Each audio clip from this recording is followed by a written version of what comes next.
आखिर क्यों हम जैसा बनना चाहते हैं वो ना बनकर कुछ और बन जाते हैं? इसका कारण जानिए। गौतम बुद्ध से हर किसी का अपना एक लक्ष्य होता है कि उसे जीवन में क्या करना है और क्या बनना है। लेकिन जैसा आप बनना चाहते हैं वैसा नहीं बन पाते हैं। क्या आप इसका कारण जानते हैं? जीवन में हर व्यक्ति सफल बनना चाहता है, लेकिन सफल बनने के लिए आपको अच्छे विचारों को अपनाने की जरूरत है। गौतम बुद्ध के उपदेशों से आपके जीवन में सकारात्मक बदलाव आते हैं और इससे आपका जीवन बदल जाता है। यही कारण है कि बुद्ध के विचारों को सुखी जीवन का सूत्र कहा जाता है। सफल बनने के लिए हर व्यक्ति का अपना एक लक्ष्य पहले से ही निर्धारित होता है और वह उसी के अनुरूप काम करता है। लेकिन कई बार ऐसा होता है कि आप जो बनना चाहते हैं वैसा नहीं बन पाते हैं। कुछ लोग इसे लेकर यह मान लेते हैं कि शायद उनकी किस्मत में ही यही लिखा होगा, तो वहीं कुछ लोग अपनी किस्मत को खराब कहने लगते हैं और कुछ लोग यह मानकर संतुष्ट हो जाते हैं कि शायद वह इसे डिजर्व ही नहीं करते थे। लेकिन इसका असली कारण कुछ और ही होता है। गौतम बुद्ध की इस कहानी से जानते हैं इसका कारण। गौतम बुद्ध की कहानी। एक बार गौतम बुद्ध को एक सभा में उपदेश देना था।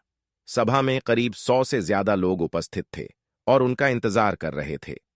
गौतम बुद्ध आए, लेकिन बिना कुछ कहे ही चले गए। बुद्ध का ऐसा व्यवहार देख सभी हैरान रह गए, लेकिन किसी ने उनसे कुछ कहा नहीं। अगले दिन फिर से सभा का आयोजन हुआ, लेकिन आज सभा में उपस्थित लोगों की संख्या घटकर 80 हो गई। आज भी बुद्ध ने ऐसा ही किया। वे सभा में आए, लेकिन बिना कुछ बोले चले गए।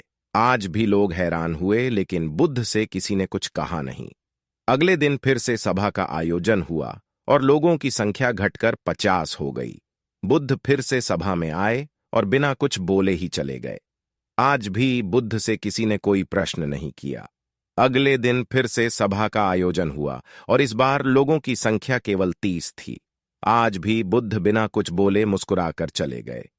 आप कहानी को पढ़ते हुए इरिटेट हो गए होंगे और सोच रहे होंगे कि आखिर बुद्ध को कुछ बोलना नहीं तो बार बार सभा का आयोजन क्यों हो रहा है।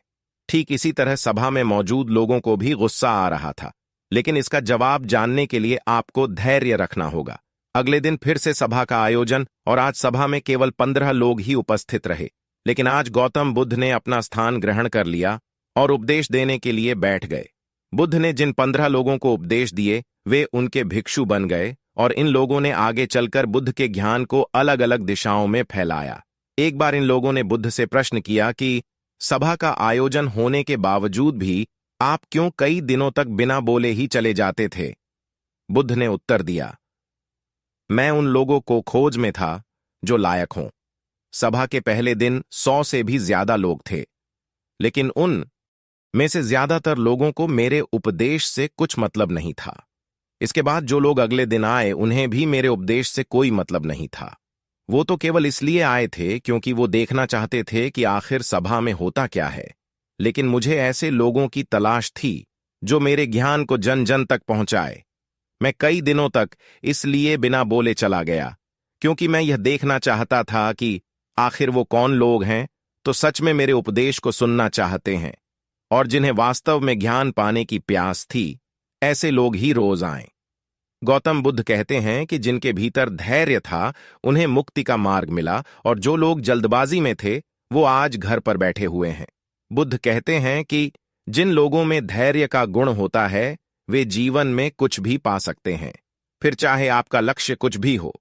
बिना धैर्य के कोई भी सफलता के लक्ष्य तक नहीं पहुंच सकता।